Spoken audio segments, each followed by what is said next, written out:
Hi everybody, this is Jadidayo, and on today's episode, we'll be talking about the variation buttons. Let's go. If you've ever wondered what the 4 variation buttons on the Korg PA5X actually do, this video is for you. The variation buttons are one of the most powerful features on the Korg PA5X because they allow you to build your performance just like a live band.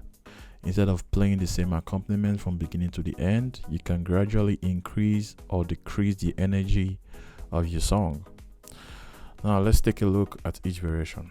Variation 1 is the simplest version of the style. It usually has the lightest arrangement with fewer instruments.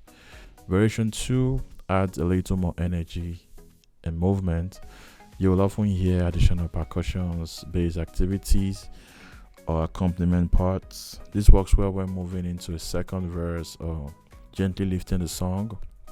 While variation 3 takes things a step further, the arrangement becomes fuller, the drums are more active, and the style feels more powerful. This is an excellent choice for choruses or sections where the music needs to build. Variation 4 delivers the biggest and fullest arrangements available in the style, designed for the climax of your performance, such as the final chorus, instrumental solo, or the most energetic part of the solo.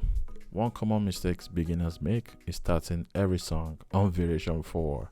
If you begin with maximum energy, there's nowhere left for the music to grow. So start from variation 1, move up gradually, and you end the song in variation 4.